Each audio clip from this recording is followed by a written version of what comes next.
Nobody had a bigger impact on the NBA or sports than Bill Russell. Bill Russell showed how you can conduct yourself as a man or as a teenager in a world that sometimes was unforgiving in terms of who you were, just solely based on the color of your skin.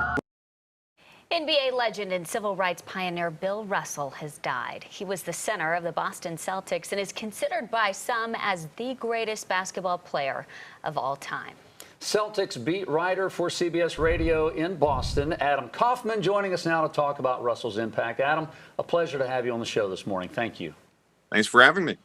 I wish we are celebrating. I wish it was a more, a happier moment. But when you look back at the life and legacy of Bill Russell, we could spend 20 minutes just going over his accolades and records and trophies and everything else, Adam. But clearly, from what I've been even reading on your Twitter feed, everyone is talking about Bill, the person, the man, the legacy he left behind, way more than just the athlete. Well, to your point, whether we wanted to just talk about the athlete or just talk about the person, let alone putting the two together, we could spend the next 5 hours, and I feel like we wouldn't necessarily do enough of a job to properly memorialize him. That's how significant a figure Bill Russell is in history, let alone Celtics history, basketball history, sports history.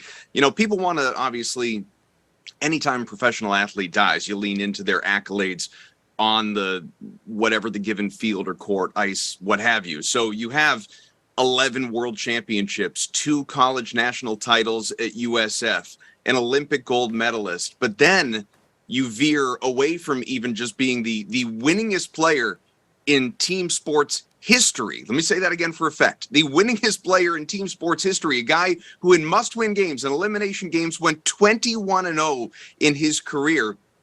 Then you get into civil rights activist, a guy who was there for Martin Luther King's I Have a Dream speech, someone who was the first black head coach in the history of North American professional sports, someone who received the Presidential Medal of Freedom, which of course is the highest civilian honor, and the list goes on and on, all in the face. It's not like it was, hard for him everywhere but Boston. It was rosy in Boston. No, what he had to endure as a player in his career, going on the road with the team and coming home to vandals having broken into his place, destroying his trophies, defecating in his bed under his sheets when he would pull them back.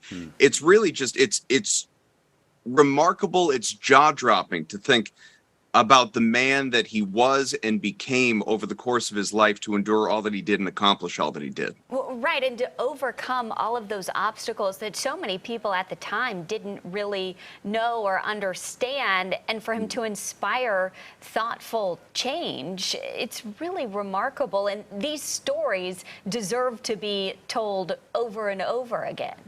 Well, and they're endless. Everybody has one, it seems like, whether you were alive to watch him play or they were passed down from your parents or grandparents. Everybody has a Bill Russell story, and there are so many good ones. Unfortunately, there are a lot of terrible ones, like refusing to eat in a restaurant after he and his black teammates were wouldn't be seated and wouldn't be fed. Well, I'm not going to go play in a game after the fact, sitting out an all-star game to make a point, to really try and evoke change. And it really is, generation to generation, as we get farther along, I'm always sort of impressed when there's a player that still resonates enough with every generation out of, gratitude for what it is that you did in your time to pave the way for me. And there's just been, as you've seen, and I've tweeted a whole bunch of it or retweeted a whole bunch of it, there's just been this outpouring of tributes and support for a life. To call it a life well lived isn't enough, obviously, for Bill Russell. Very few people actually change the world, really. Even within your own family necessarily have this mark that just stays with generations and generations and never goes away. Bill Russell changed the world. He was a one of one. There will never be another Bill Russell. He lived a life of privilege, yet prejudice. Yeah, we were talking this morning that I can't imagine walking off a court knowing that, now he was humble, but knowing that you're the best of the best in your field. You walk off, that feeling of exhilaration, and the minute you step off, you're treated like you're less than human.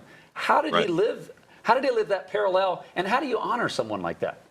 Well, I mean, that's the long and very complicated history that Bill Russell has, let alone, again, the world, but just specifically with Boston. You know, he was obviously a Celtic through and through, but I don't know if he ever truly fully forgave Boston for what his treatment was here throughout his career. You know, he balked at the idea of there being a statue of him, which eventually he made peace with and came about much later on in life. When he had his number retired, he wanted it to happen in an empty building, in an empty arena, not with, you know, fanfare and a whole bunch of people yelling and screaming his name, because that was what buildings typically look like when he was in there back when he was a player, because there wasn't nearly enough support, hardly any support for an African-American athlete. And again, it took a long time for him to, I think, just kind of make peace with that was the world then. This is the world now. We still have a long way to go. Don't get me wrong. And obviously he knew that as well, but it's not what it once was. And I shouldn't necessarily maybe hold that against people of today versus what happened in the 50s and 60s and so forth. But, you know, how you remedy that, how you forget, I mean, it's impossible to put yourself into someone like Bill Russell's body. Well, and the tributes are pouring in from Adam Silver to Michael Jordan, the Hornets owner here. Yeah. Yeah, Barack Obama, you know, Joe Biden. Yeah, how many people are, you know, athletes are remembered by, you know, the highest of the high all the way down to you know, Joe Schmo on Twitter like me. That is the impact, the lasting impact, obviously, that Bill Russell has had on everyone, and again, this country, this world, to be a civil rights activist and a real motivator of change. You know, if you just we went down a lot of the accolades and only scratched the surface. But if Bill Russell had passed away and he was, and I'm, you know, quote fingers, right? If he was just an 11-time champ, which, by the way, a record across sports, you know, team sports, winning 11 titles in 13 years, something will never be replicated. He was just a 5-time MVP, or just, you know, the first black the first black head coach across North American team sports. Like that, in and of itself, that would be something to pay tribute to. But for someone to accomplish all that he did across sports and across life, you know, just again, in terms of activism, it's why there isn't nearly enough time to give him the due that he deserves. It's sort of a shame, but it's also something, obviously, as you noted off the top, worth celebrating. Well, Adam Kaufman, we appreciate your time, your insight. I have a feeling you, as most news and sports shows today, are pushing their other topics that they had planned aside to really focus on the life and legacy that Bill Russell set forth for so many, and it certainly makes us think about our own life and legacy. Adam, thanks for your time today. Appreciate it. My pleasure.